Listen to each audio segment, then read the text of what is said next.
નમસ્કાર મિત્રો, મારી ચેનલમાં તમારું સ્વાગત છે। મિત્રો, પંજાબના લુધિયાનામાં સતલજ નદીના વધતા ત્યારે જળસ્તર કારણે પૂરનો ભય વધુ ગંભીર બન્યો છે। સરારાલી ત્યારે ગામ નજીક બાંધકામમાં આવેલા બંધ છેલ્લા ત્યારે 48 કલાકથી સતત ધોવાણ થઈ રહ્યું છે। શુક્રવાર સુધીમાં બંધ પર 16 ત્યારે ફૂટનું ત્યારે ધોવાણ થઈ ચૂક્યું છે, જેના કારણે ખેડૂતોના ત્યારે ડબલ ધોવાણ ગયા છે અને પાણી રિંગ ડેમ સુધી પહોંચી ગયું હતું। મળતી વિગતો વાત કરીએ તો આ નવો રિંગ ત્યારે ડેમ મુખ્ય બંધની ત્યારે 700 મીટરના ત્યારે અંતરે બનાવવામાં આવ્યો હતો, પરંતુ હવે તે જોખમમાં છે। હાલમાં તે સેના અને એનડીઆરએફની ટીમ પણ તૈનાત કરવામાં આવી છે। વહીવટીતંત્ર ધોવાણ અટકાવવામાં પ્રયાસ પરંતુ સફળ થઈ શક્યું નથી।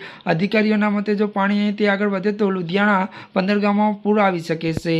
મળતી વિગતો અનુસાર મિત્રો વધુ આપને એ પણ જણાવી દઈએ કે વાત કરીએ તો પંજાબના ત્યારે હોશિયારપુરમાં મોટી દુર્ઘટના સર્જાઈ હતી। અહીંયા જેતપુર ત્યારે ધર્મશાળા રાષ્ટ્રીય ધોરીમાર્ગ પર મગવાલ ગામ નજીક એક એમ્બ્યુલન્સ ખાડામાં પડી ગઈ હતી। અકસ્માતમાં 3 લોકોના મોત થયા હતા। 2 લોકોની હાલત ગંભીર હોવાથી તેમને હોશિયારપુર ત્યારે સિવિલ હોસ્પિટલ રિફર કરવામાં આવ્યા હતા અને આ એમ્બ્યુલન્સ કાંગડા ત્યારે ધર્મશાળા દર્દી લઈને આવી રહી હતી। ત્યારે મિત્રો આજના માટે બસ આટલું જ।